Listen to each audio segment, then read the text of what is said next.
First, I just want to thank everybody who's here.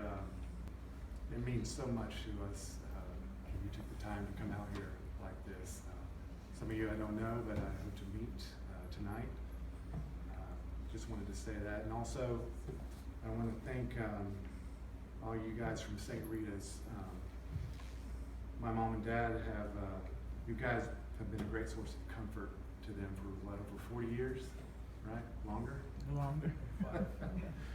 Yeah, and you know, several of you were there in support of my family at the hospital, or just by calling or visiting the house. And gosh, we just appreciate it so much. Thanks again. You all represent your faith very well, and be proud of that. And I believe that old Catholic church on Lancaster is a local treasure, and it pleases me that my mom is going to continue to worship there in the days ahead. Now on to my dad. I was going to say a few things about just what a wonderful man he was. I have so many great memories of him that it's kind of hard to pick. There's so many, it's hard to pick. I don't want to keep you guys here. If I start to ramble on too long, I encourage you to remove one of your shoes and throw it at me.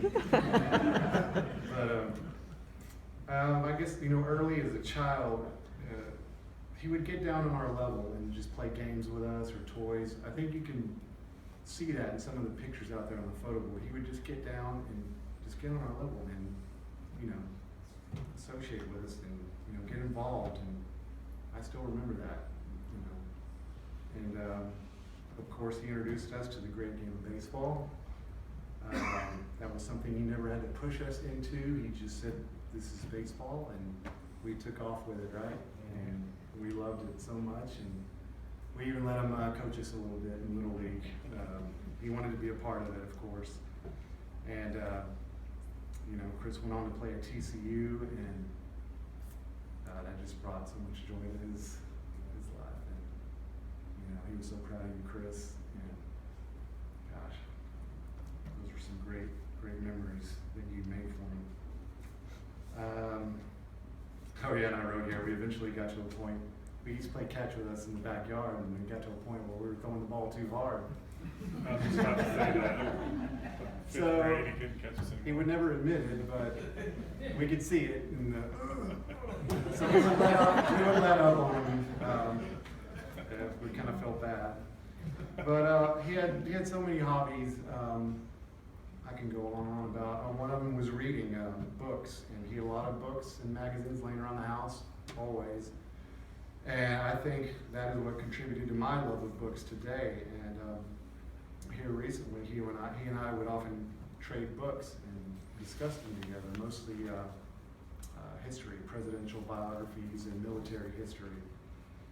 So I'm going to miss those discussions. Those are good talks we had. And of course, there's photography. I don't know if you remember, there were always a lot of photos of his lying around. I think he had a dark room in the garage, didn't he? And so, as kids, we were always curious what he's doing in that weird-looking room. I attribute my love of photography today to him.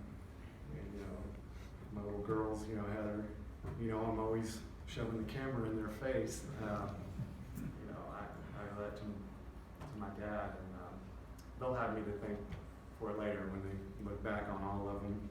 They'll appreciate it. Another one is stargazing. He got a telescope last year, and we had a good time trying to figure out that darn thing. It's pretty hard to figure out, but once we did, it was very rewarding. So I hope to continue to try and figure that thing out. And then there's, I wasn't going to admit this one, but then there's Pokemon. He and I kind of got involved in a silly little game, but I mentioned it because he and I would go out to these local parks, these beautiful parks, and we would walk around playing this stupid game. But it was a good bonding experience.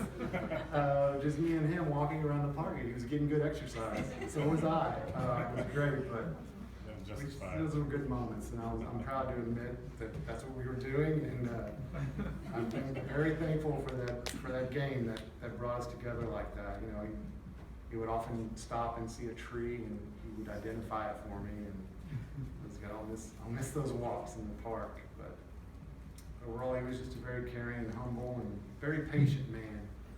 I don't know, you know, some of you would agree that most of you would.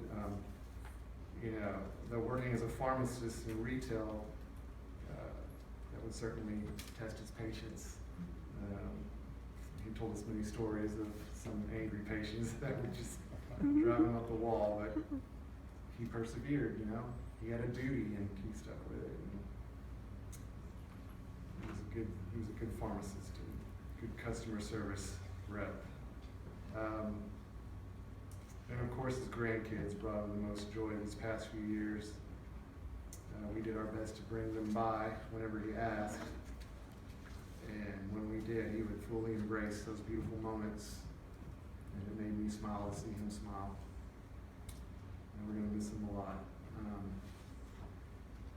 Okay, one more thing. I want to end with a passage that I've always loved. You've probably heard it before. Another hobby of my dad's was model trains. You know, he really set that up at Christmas time for the grandkids. And so this little passage is called the Train of Life Journey. Life is like a journey on a train with its stations, with changes of routes and with accidents. At birth, we boarded the train and met our parents. And we believe they will always travel by our side. However, at some station, our parents will step down from the train, leaving us on this journey alone. As time goes by, other people will board the train, and they will be significant. Our siblings, friends, children, and even the love of our life. Many will step down and leave a permanent vacuum. Others will go so unnoticed that we don't even realize they vacated their seats. This train ride will be full of joy, sorrow, laughter, imagination, hellos, goodbyes, and farewells. Success consists of having a good relationship with all the passengers, requiring that we give the best of ourselves. Yet the mystery to everyone is we do not know at which station we ourselves will step down. So we must live in the best way to love, forgive, and offer the best of who we are.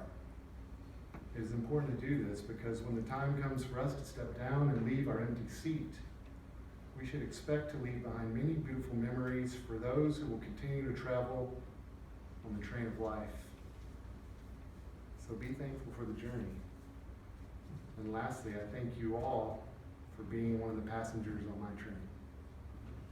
Thank you.